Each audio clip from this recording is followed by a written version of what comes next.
Okay, welcome everyone. I hope everyone is doing well today. We're going to go ahead and get started. We have a lot to cover today. And so, first of all, I want to thank Professor Amanda Fisher for joining in a special presentation on gender equality and women's rights. And thank all of you for joining. I know there are other things you could be doing during the lunch hour, so we thank you and we appreciate it. Before we get started, just want to outline the event schedule. Thank you so much, but everyone will be muted to avoid any distracting background noise and feedback during the event. Also, we're going to hear from Professor Fisher. She's going to speak for about 35 minutes, and we invite you to have your questions ready. In fact, if you would be kind enough to post those questions in the chat, that would be wonderful. Or you can simply raise your hands after the presentation is over. So we do encourage, not after her 35-minute presentation is over. And we do encourage you to participate by asking questions. So let me go ahead and get started then. And I do want to introduce our speaker, Professor Amanda Fisher, and she is Dr. Fisher. We're privileged that she joined Cooley at the Tampa Bay campus in 2019. She teaches Introduction to Law Drafting. She's also been involved in various skills labs, and in the upcoming term, she will be teaching criminal law. She is passionate about inclusivity and wellness. In fact, she serves as the vice president of our Wellness Steering Committee, and she's also a member of the Diversity, Equity, and Inclusion Curriculum Task Force.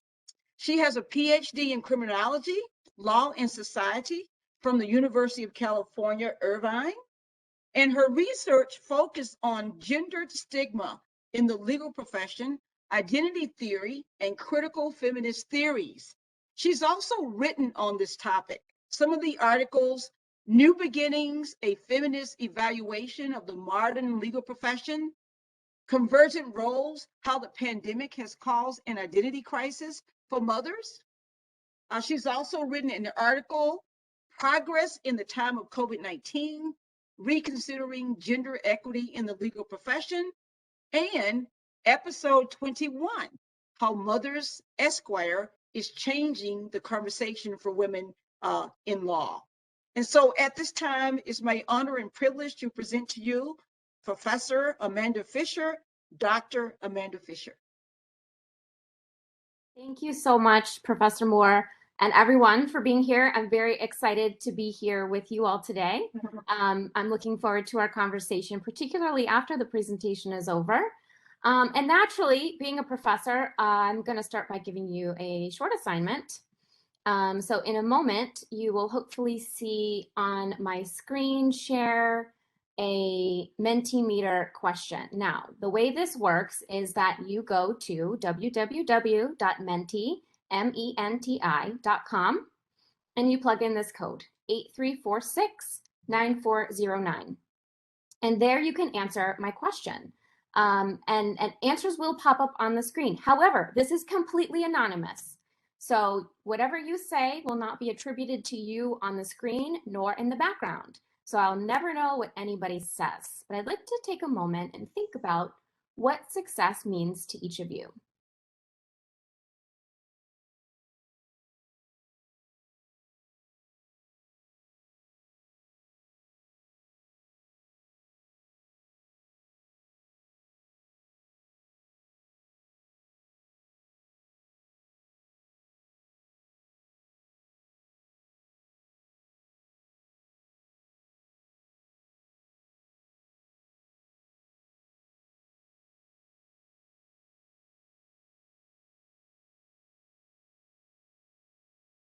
And the way that word clouds work, in case you haven't seen them before, is that the more people respond with a particular word, the bigger that word is on the screen.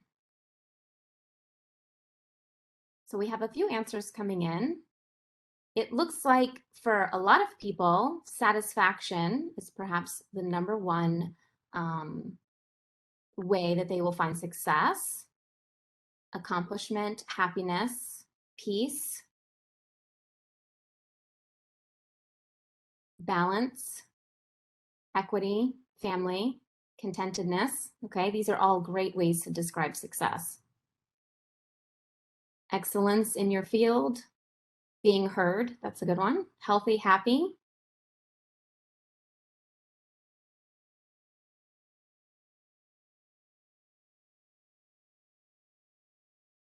All right, so I think that that gives us a nice start, a foundation to what we're going to talk about today.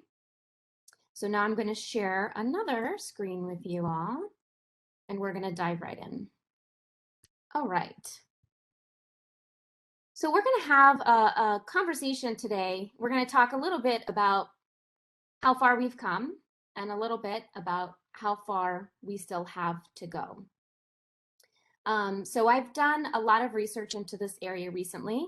I wrote a dissertation on gendered stigma, specifically on women in the legal profession. But of course, that led me down the path to looking at women in the workforce and in other areas. So we're going to have a lot to talk about today. The first thing that I would like to start with is this quote. It's a little brief excerpt from oral arguments in Dobbs v. Jackson Women's Health that was just taking place this past December. So you see one of the advocates is addressing Justice Sotomayor, and he says, he makes a point about he thinks that it's imperative the court reach a decision well grounded in the Constitution, in text, structure, history, and tradition. And that carefully goes through the stare decisis factors that have been laid out. Justice Sotomayor responds by saying Casey, she's referring to the case, did that. And the advocate respectfully disagrees with her. And so Justice Sotomayor's response is that the case, in fact, did go through each of those factors, although the advocate thinks that the case it was wrong, but that it did actually happen.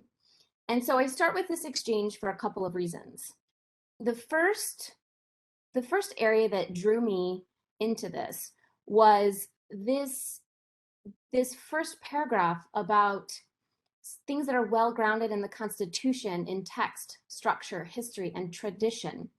And that word tradition kind of made me pause for a moment, because I wonder how often we stop and think about whose tradition are we referring to, and how often we stop and think about the ways that our structures were created and founded and what they were built upon, and who built them, and who was considered when these structures were being built. Now, since my primary area of research is the legal profession, this of course leads me to think about how, for a long time, the legal profession was only men. We've come a long way, right? There's a lot of us here in this room who are women who are in the legal profession, but the history and the tradition and the structure of the legal profession, even to this day, is still male-centric, even if it's not male-dominated. So exchanges like this always give me pause to stop and think and consider, where have we come, how far have we made it, and how far do we have yet to go? Another thing I like to point out is that we as lawyers, law students, people in the legal profession, we often think about laws and equal rights. And those are a mechanism and they're very important, but they don't always equate to the feelings of equity, to the status of equality. And one thing that I like to equate to this is law in the books versus law in action. And this is something that I hope that many of my students in my classes can relate to, and maybe many of you here today can relate to. There's a particular way that the law ought to work. It should work in a particular way. It should work for equity and justice and equality for all people. It doesn't always work that way, right? And so I like this photo of this woman because to me, this is me and the law. I love the law. It gives me hope. To me, it's a shining beacon in the darkness, even when it doesn't work the way that it's supposed to. And so I have taken it as, one of the main tenets of my obligations as a member of the legal profession, to try to notice when the way the law works and the way it should work aren't in line. Okay, so how far have we come? We've come pretty far as women, right, in the United States. We can work, which we weren't always able to do. We can own property, which we weren't always able to do. We can vote, which we weren't always able to do. And our reproductive rights have come along. As we know from our recent cases in the Supreme Court, that's not necessarily resolved, but we've come a long way. We no longer have to have permission from our husbands to work, right? And a lot of what I'm referring to here as a side note is heteronormative, okay? Because historically, these laws were based on heteronormativity, okay? And so a lot of times when I'm referring to gender history and laws and things that have been in the past, we're not quite up to date with research and the way we perceive a lot of these issues currently. So as you hear me refer to things like this, women and men in the binary, and discussing husbands and wives and heteronormativity, just know that that's simply because historically that is where we've been. I hope that's not where we're staying and where we're going, but that is historically where we have been. Now, as far as what I really want to focus on as part of this conversation today, it's sort of when we see things on the surface, words on a page, for example, law in the books, and then how things actually play out for people, how they perceive incidents in their life, how they perceive treatment. And this is one of my favorite quotes. Cynthia Epstein is a very prominent researcher and scholar on the legal profession. And so she says it's one thing to be employed and even paid well, and another to be a true working partner in the camaraderie of the legal community. So I use this quote in my dissertation, and I almost see this as a cornerstone of my research. Because quantitatively, we can show with numbers, there are more women in law school than ever before. For a year or so there, we even surpassed the number of men in law school. There are more women in the profession, and there are more women who are making it to the ranks of partner and to other places in the hierarchy that are on top. But even though in our numbers, we might be making it to those places, that doesn't always mean that these are welcome spaces. And so there's a lot of research right now about how do you make people feel like they belong, and inclusivity. And so that has been a focus of mine in my research, in my advocacy, and in my service. And I try to find ways to make people feel welcome. Okay, so how do we do that? That's the big question. How do we do that? Particularly when these spaces and these structures have been designed in a lot of ways as unwelcome. The legal profession in particular is considered elite. And so it's not designed for everyone. So how do we make it an inclusive space? Well, I don't have any answers. And you all probably hear me say that a lot because there aren't any answers. But I think that this moment of COVID-19, we've been in this pandemic, we've seen our infrastructure in a lot of ways fail.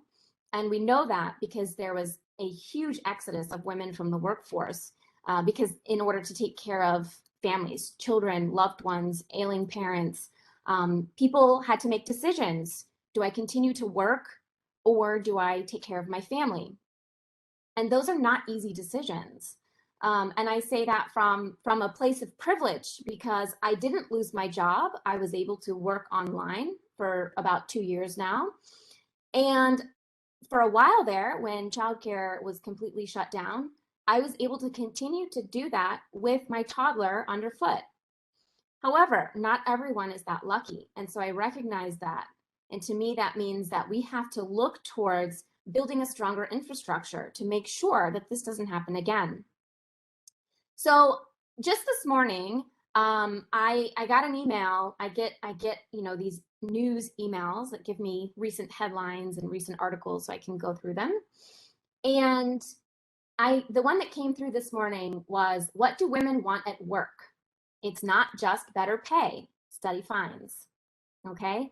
And so I have a little excerpt here from that particular article that discusses how the most significant difference between men and women in this study was how women value diverse and inclusive organizations.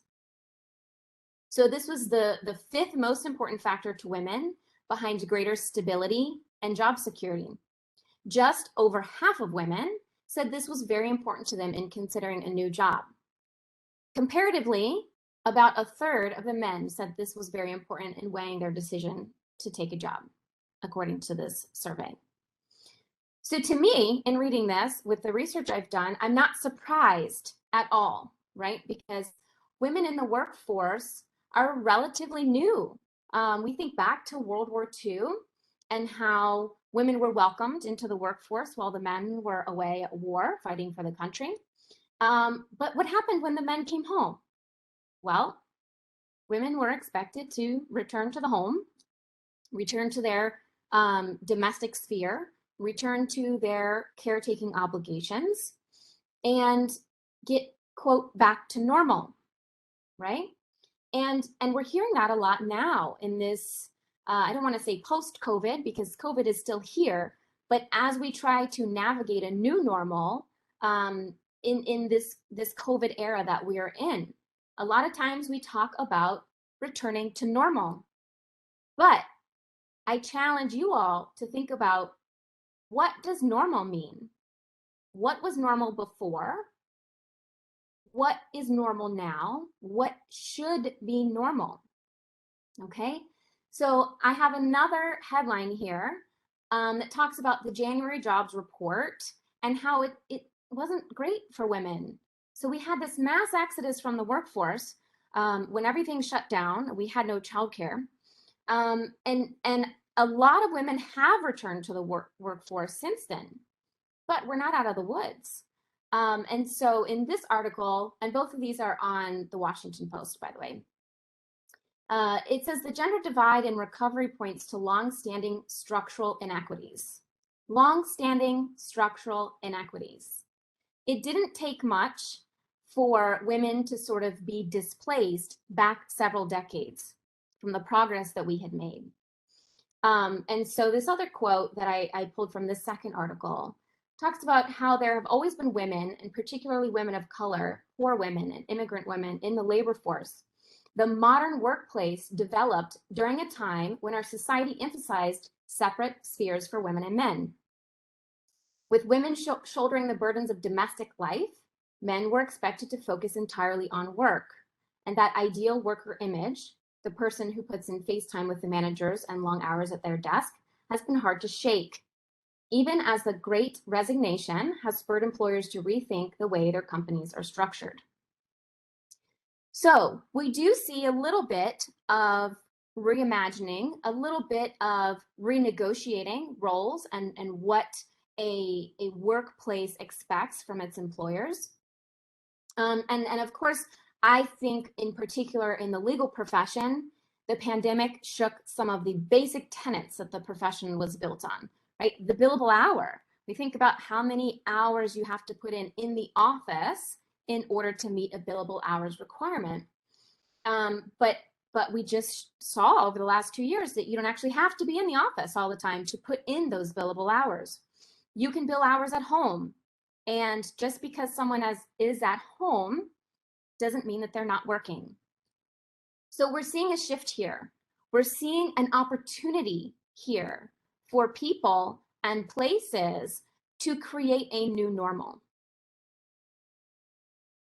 So I want to shift gears again for a second and let's talk about success again. Because it's one thing to say that employers and workplaces should take into consideration all of these changes that we've all been through in the last couple of years. But I think in addition to looking at the institutional level, we should also think about the individuals, right? Ourselves. What is success? How do we define success? And so sticking with the legal profession, right? We think about money. We think about getting those big law jobs. Lots of money. We want to graduate law school, make 6 figures, and never have a worry or a care in the world ever again. Status, right? I'm a lawyer. Yes, I got this. I finally reached this level of status that is going to open all the doors for me. And prestige, right? So these are, at least for me, okay, when I was in law school, I thought success meant I was going to have a good title, I was going to have good money, and I was going to have freedom because of that title and good money to do a lot of the things that I hadn't been able to do. But graduated law school, fast forward a couple of years, and I had my son, and I was in the middle of a PhD program. So comparatively, in law school, when I did not have a child, I went full force into law. My classes, my grades, my extracurriculars. I was, managing editor of Law Review. I was on moot court. I did everything I possibly could do to get myself a good resume, to set myself up for what I thought success meant, right? A firm job, a big job, something important. But then after I had my son, I was in my PhD program. I thought, wow, this is very different. Life is different. My goals are different. And I don't want to work 80 hours a week, 90 hours a week. That is not success to me anymore. Maybe it was, but it's no longer. And so I had this slide already prepared, and I find it very interesting that many of you used these exact words when we did our exercise at the beginning of this talk. You said balance, you said happiness, you said peace, you said stability, right? All of those things that for me, it took me a while to figure out that that's what I wanted success to mean. And I think that as we're in this moment of opportunity to redefine our social structure, our infrastructure, we should think about what it means to be successful as individuals and as institutions. What do we expect from one another? And what do we expect from the places where we spend quite a lot of our time, right? Our workplaces. So I challenge you all, continue thinking about what success means to you. Particularly for those of you who are maybe thinking about your long-term career goals. I currently work as an independent contractor with a firm in Pasadena. And I remember at one point, shortly after I started working there, one of the senior associates said to me, well, you really should consider moving back to California. And I thought, why would I do that? I have a job, it's remote. I don't need to be in California to work for this firm. Why would I move all the way back to California? And he said, I just think with the partners that we have, if you ever want to make partner, you're going to need to be here in person. And it struck me that at that moment, we have very differing ideas of what it means to be successful. Because to him, success is partner track. He's very much on the partner track, and he is working his way up to the next step of junior partner. It didn't even cross his mind that as an independent contractor, that might not be my goal. I may not be interested in ever being a partner at the firm. And so we had this moment of a little bit of a disconnect. And I'm not sure that he recognized it, but I certainly recognized it. And I think that in this era where we have this opportunity, we should really redefine success. What do we want in the long term? And is what we've been conditioned to want really what's going to make us happiest? So on that note, let's talk a little bit about stigma. Stigma is one of the main areas of focus for my research. And stigma is a devaluation, okay? So I know a lot of times stigma and bias are used interchangeably, but stigma specifically is a devaluation. And so I focused on this in my research because I wanted to know at what points are people devalued, not for anything to do with work ethic, efforts, work product, but only having to do with a characteristic of themselves, right? Gender, race, ethnicity, class, role, intersections of any and all of these things. How do we define, perpetuate, recognize stigma? And so in my dissertation, I interviewed attorneys, men and women, and stigma is very prevalent. It is very prevalent in the legal profession, and I would imagine still very prevalent in the workforce in general. And so how and why, I wanted to know, it's 2022, right? How and why have we come so far, but yet not far enough that we haven't figured out how to eradicate stigma? Well, stigma flies under the radar, right? It's different from discrimination. We have laws against discrimination, right? So workplaces, employers, institutions, they're very, very careful not to discriminate, as they should be. But that's the law in the books, right? Is you cannot discriminate. So instead, what happens? Well, we have stigma. And sometimes it's conscious and sometimes it's unconscious, but stigma flies under the radar. It doesn't rise to the level of discrimination. So you can't sue for it, right? Because it doesn't rise that high, but it's still happening, which is still affecting the day-to-day lives of people who are stigmatized. So typically there are three sort of responses to stigma. You can internalize it and devalue yourself and basically believe the things that other people think about you because of that particular characteristic. You can show indifference, or you can have righteous anger. And this comes out in several different ways, right? So showing indifference sometimes is, for example, a partner at a firm who created her own firm says to me, "Oh, gendered stigma? No, I'm not going to play the victim. Doesn't exist. I don't allow it to exist." Right? She just says, "It's not a thing. It's not happening. You know, I appreciate your research, but I'm indifferent to it." Okay, great. Righteous anger came out a lot from the participants in my study. You know, particularly in instances where they had to react to a person either in the moment or even to a court. So I have one example that, you know, there's a lot of examples that really blew my mind, but one in particular where I had a participant who had previously had cancer, and thankfully she beat it. And so she described her experience with the legal profession when she had cancer versus when she was pregnant and after having her child, and how she was treated so differently. When she had cancer and she was ill, people sent her flowers and cards, and they all wanted to know how they could help and what they could do for her. But when she was pregnant and having her first child, she was treated poorly.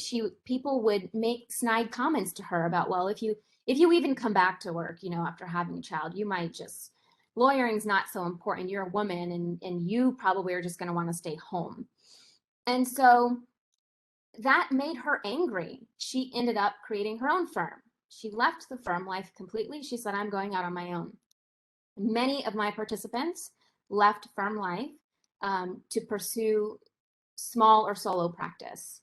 And a lot of it was as a researcher, as an observer, in response to the righteous anger that they felt in reaction to the stigma that was being put upon them. So we've come far. I mean, I'm here talking to you today, and we have all of these rights now, and we are allowed in all of these places now. But how far do we still have to go? So I put a couple of ideas here that come to me off the top of my head, which a lot of it is in the news right now, right? Paid parental leave. And yes, parental leave, not maternity leave, because ideally we want to shift not only away from heteronormativity, right, to breaking down the gender roles. So even if you are heteronormative, maybe the father of a child wants to take leave and spend time with the child and not just the mother. Maybe we need to think about instances of parenting that are not a woman physically birthing a child. You know, there's adoption, there's fostering, there's lots of other ways that people bring children into their lives. So expanding on some of those protections that largely exist in other places and don't largely exist here in the US. This also helps to destigmatize caretaking obligations, right? I think about COVID-19 and male-centric professions. I think about how a lot of times in law school, female students are told, take your wedding ring off when you go to an interview. Don't mention your kids. Don't mention your family. Don't mention wanting to have a family. Because while it's no longer legal for employers to ask those questions, if they can pick it up in other ways, they could still use that information against a potential applicant. And I wonder, what will it take for us to get away from that? And I don't have the answer to that. You know, and I'll tell you, when I was interviewing for the firm that I'm with, it was virtual, obviously, because they're in California and I'm in Florida. And I made sure that everything behind me in my office that had any indication that I had a child was removed. And I was conflicted about that, because I thought I shouldn't have to worry about this. I shouldn't have to wonder about this. But I did it. I did it anyways, because then I thought, well, if I don't get the job and I have my child's drawing in the background, am I going to wonder if that's the reason, or if I just wasn't the right fit? As it turns out, everyone in the firm has families. They're all wonderful. They were thrilled to find out that I had a family. But at the time, when you are a potential applicant and you don't know how those things will be perceived, it's stressful. How do you handle that? What do you do about it? We've come so far, right? They can't ask me those questions anymore in an interview. But how far do we have left to go before we can feel comfortable being our whole authentic selves and not worrying about the parts of us that might be stigmatized? So I want to know, when we get to our Q&A, what else can you all think of? What other areas do we have left to go? I recently listened to a wonderful podcast that you all may know, the Ginsburg Tapes, that walks through Ruth Bader Ginsburg's arguments when she was an advocate before she was a Supreme Court justice. And as I was listening to this podcast and going through this line of cases, there were several areas where I thought, oh, we haven't resolved that yet. Oh, we still have a way to go there, right? So think about that. How far do we have to go? Now, I won't leave you hanging on that, because how do we get there, right? Officially, I have officially and unofficially. So officially, in the research, there are stigma resistance mechanisms, okay? So when you find yourself in a situation where you're feeling stigmatized, there are 3 general ways to resist it, okay? Deny it. Nope, not happening. It's not going to be a thing for me. I'm not being stigmatized. In the research, this often is used more for invisible marks. So you think about things like mental illness or disease that you may have that's not visible on the outside of you. Not as easy to do with things like race and gender. Confrontation. This is an area where I was fascinated by my participants, because I would have some who would turn to someone who made an inappropriate comment to them and say, what do you mean by that? And just confront them head on. What do you mean by that? Can you please explain that to me? What are you saying, right? And then there's the third way where you accept you're going to be stigmatized and you're going to succeed in spite of it. So these are three ways that we can that we can address stigma, that we can resist stigma when we're feeling it. But then unofficially, let's support each other, right? And I'm not saying this woman to woman, right? We're talking about women because it's Women's History Month. I am saying this people to people, right? Support one another. When you make it, when you get to a point where you can help others come up behind you, do that. Reach your hand back, pull someone up along with you. It's amazing in very hierarchical scenarios to have people who will say, well, I had to go through it, so you have to go through it. Don't do that to one another. Let's not do that, right? Let's help each other out. Let's reach a hand back and help people reach their goals.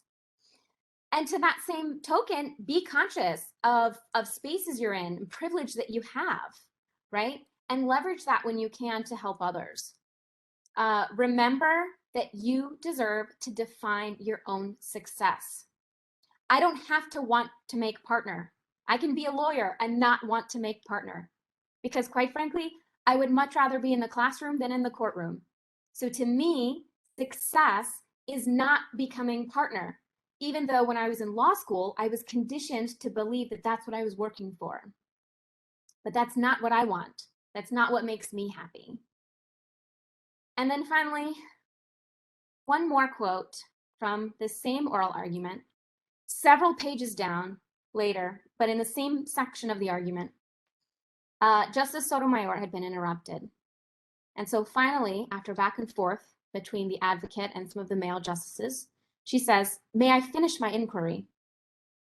And this just struck me because here is a Supreme Court justice, right, needing to stop and ask permission to finish her own line of questioning in oral arguments in front of the Supreme Court.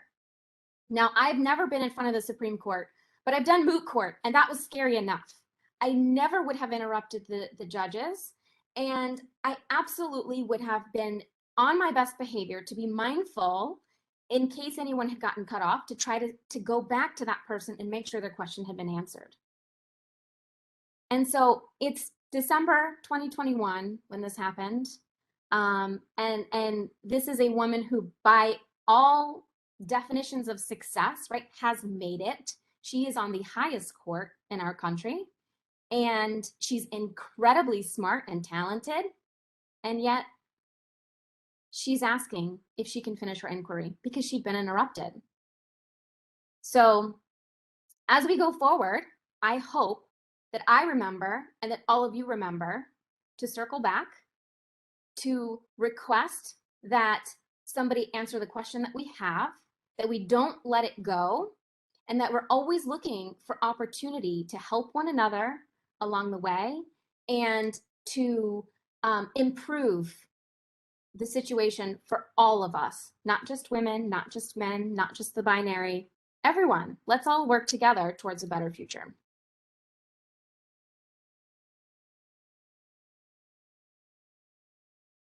Thank you, Professor Fisher, Dr. Fisher. At this time, we invite questions.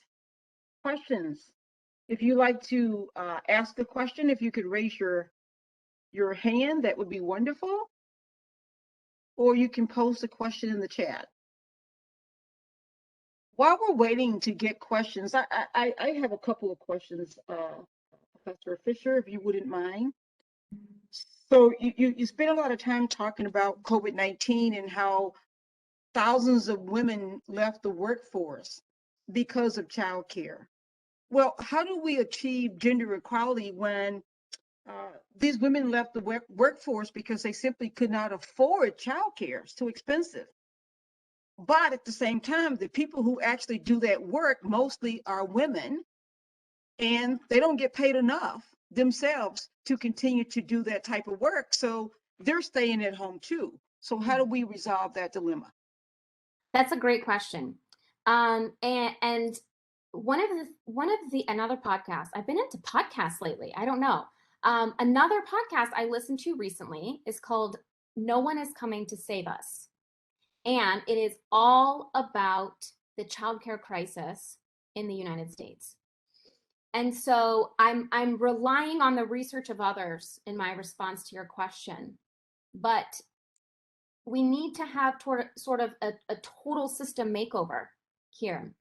And we need to increase the pay of these primarily women who are taking care of our children. And we need to, as a society, value that work, right? So we value the childcare work by paying the people who are doing it more money, paying them something that's livable.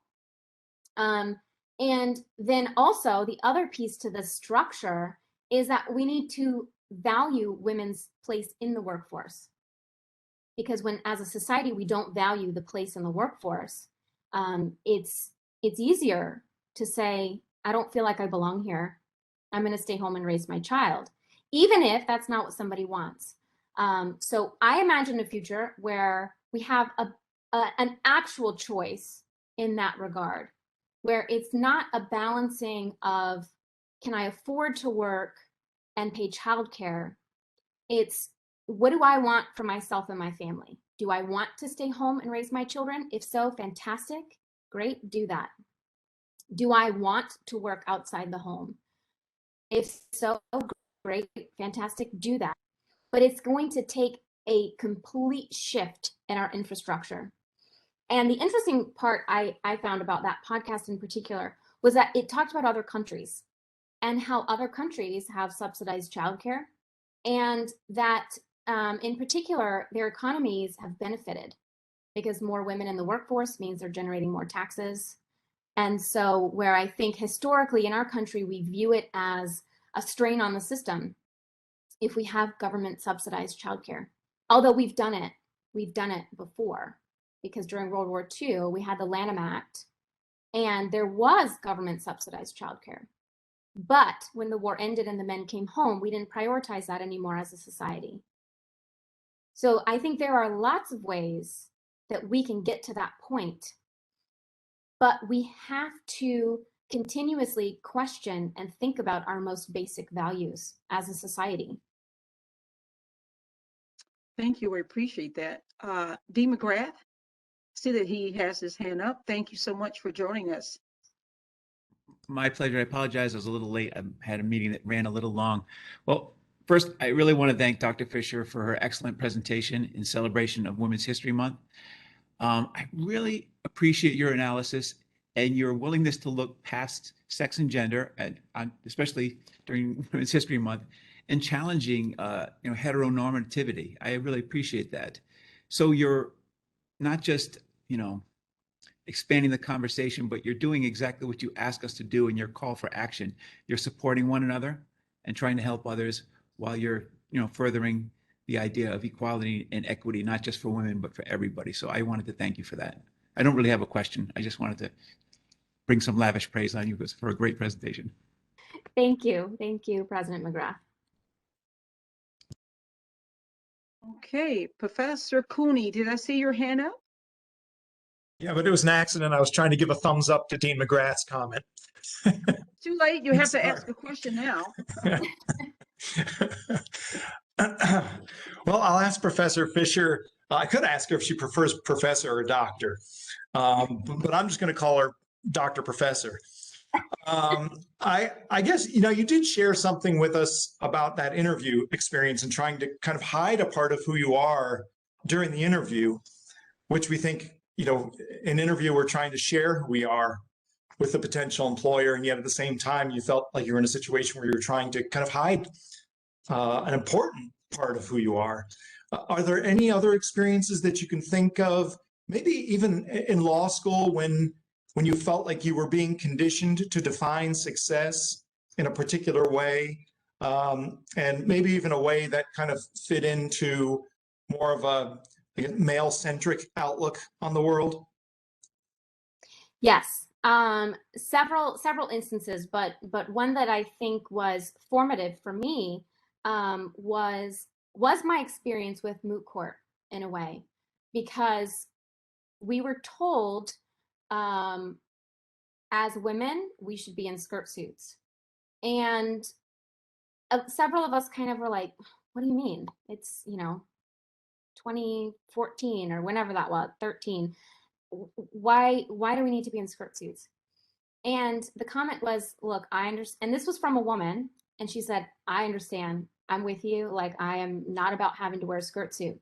But some of the judges may expect to see you in a skirt suit. And if you're not, if you're in pants, they might take it out on your client. So in moot court, our side, our argument. But that stuck with me. And that came up a lot in my interviews with lawyers, was I can't break the mold. I can't be out of the ordinary, because if I do, my client might pay the price.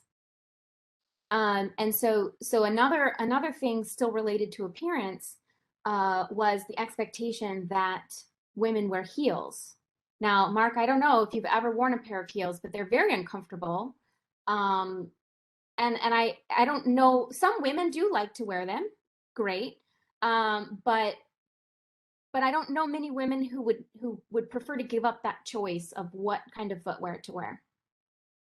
And this came out a lot in my interviews. And it's something that has stuck with me. I have never set foot in a courtroom in flats. Never. Today, I still, when I'm walking into a classroom, I have my heels on, right? Instead of my flats. I might wear flats on non-teaching days, but on teaching days, I wear heels.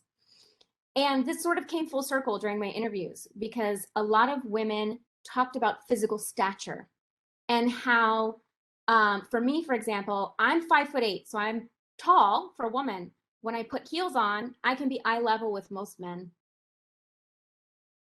But for women who are shorter, putting on heels gives them a little bit more physical stature, which gives them a little bit more bargaining power in these conversations with men. And so in one way, I feel like starting in law school, I was conditioned as to what I should look like as an attorney, as a female attorney. And then on the other end, I see how that plays out in the larger context, and how now as a legal educator, do we do what my moot court professor did and say, this is the expectation? Or do we encourage our students to be comfortable, be professional? We can talk about what professionalism means another day, but be comfortable so that you can focus on your argument. And I think appearance is one of the big issues, particularly for women who are working, whether it's in law or in another area. Thank you, Dr. Professor Fisher. You stole that from Professor Cooley. Dean Brightfield. Thank you, Professor Moore. Amanda, I'm going to tell you a little bit, Professor Fisher, excuse me. I'm going to tell you a true story and get your take on maybe why you think this happened. We have a Cooley alum who recently lost her son tragically, suddenly one morning. He passed away. And she works at a big firm. And after 3 months of bereavement time, she came back to work. And she noticed that her cases, she wasn't getting cases from attorneys anymore. And she, of course, lost her child. And so she would at times have a difficult day and be, in the restroom and be emotional. And she ended up getting basically pushed out because no one would give her cases. She couldn't bill hours. And it made me think to ask her, well, who's your superior? And one of the things she told me is, my superior is a female, but she doesn't have children. And she said to me, I can't understand what you're going through. That was one of the things that she had said to her. And it made me think of a bigger kind of concept, which is, how do females and women support each other when sometimes they can't understand each other? So a woman who chooses to have children and work is different than a woman who chooses not to have children and work. So they're not the same, nor should we think they are. But how do you advise people to meet each other and learn about each other in a way where we can share experiences even though we don't have the same experiences, or we can, that just seems like a horrible example, but it's true of how it can go wrong. And so what can you offer to that scenario? Well, number one, great question. Thank you for bringing this up. So to me, I see this as with everything, we should treat one another with empathy and compassion. I don't always know what, my colleagues are going through, whether they're men, women, otherwise, if they have kids or not, if they want kids and don't for whatever reason. But at my most basic level, I do my best to see people for people and try to understand the difficulties that they're navigating, no matter what they may be. So when you started explaining this situation to me, as tragic as it is very similar to when women take maternity leave. Different in the sense, obviously, the tragedy that the person you described experienced, but similar in the sense that when women take maternity leave and they're out for a period of several months, often when they come back, they're not getting assigned cases. I interviewed a partner about this specifically in my dissertation research. And he said, well, if she's been out for a few months, then she doesn't have as much experience as the next person who has been there that whole time. And I challenged him on that notion. And I said, do you think that and we were talking about women and maternity leave specifically, so that's why I'm using those terms. I said, do you think when women go out on maternity leave, they learn anything new? They bring any value to the workforce when they come back to it? And to his credit, he stopped for a minute and he thought, and he said, well, yeah, actually, his wife stayed home with their kids for a while. And he said, she knows how to manage a household now. She handles a lot of moving parts at the same time. And so she's a different person after having kids. She has different skills, new skills than she did before. And so I think that the more we can encourage one another to recognize, I may not understand everyone else's struggles. I may not know what that feels like personally, but that doesn't mean I can't recognize a person who is struggling. And so I think the more that we treat each other with compassion and empathy, the more we can come to a place where we have less stigma and we have fewer instances like this terrible situation that this alum was in. But we have to sort of get past our own lenses to be able to do that. I don't know if that answers your question, but that's the best I have right now. Thank you, Dr. Fisher. Oh, thank you. I don't see another question, but I did have another question. So it used to be that gender was defined by whether one was male or female. And so that's no longer the case today. We have changing definitions of gender. So how do we achieve gender equality with these changing definitions of gender? Great question. And my answer will be very similar to the one I just gave to Dean Breitfeld, which is, I don't get to define how somebody else sees themselves, right? Gender, now we view it as a spectrum rather than a binary. You can talk about sex assigned at birth, and that is still, the male, female is what's sort of expected. But gender is a spectrum, and it's created, right? It's a social construct. And so even though I might identify as a cisgendered female, which means that I identify as a female, and I identify as a female who primarily fits within the normal female definition of gender, right?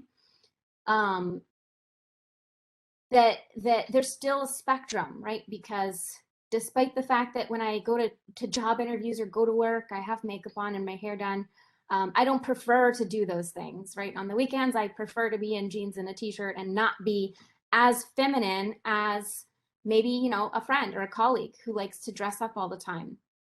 And so it's a spectrum, and where we fall on that spectrum and how we define ourselves, we should be empowered to decide that, not legal categories or social categories that were sort of put on us because back then maybe we didn't know better.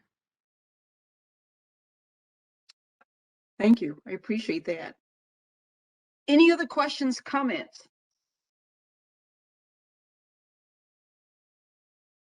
Okay, we're nearing our ending time here.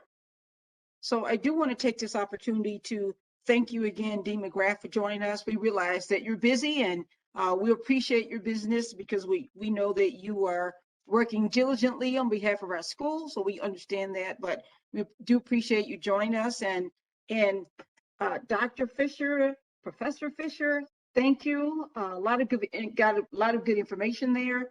That was an excellent presentation, so we really thank you for it. And everyone else who joined today, thank you for joining. We'll appreciate it. We do want to invite you to join our next community conversation. Professor Cooley, do you want to tell us about that? Isn't that your Kimball Center legal drafting virtual event? I do not think so, though we do have one in the works. It might be something else. I wonder if Terry can enlighten us. Yeah, we are definitely going to do your presentation probably in the spring sometime, but we need to nail down the date before then. So we also have a Native American community conversation that's going to be coming up this spring. So we look forward to that. Keep your eyes peeled on the website. We keep that under the events page. So thank you for bringing that up, Martha. Okay, well, thanks everyone. Wonderful presentation. Enjoy the rest of your day.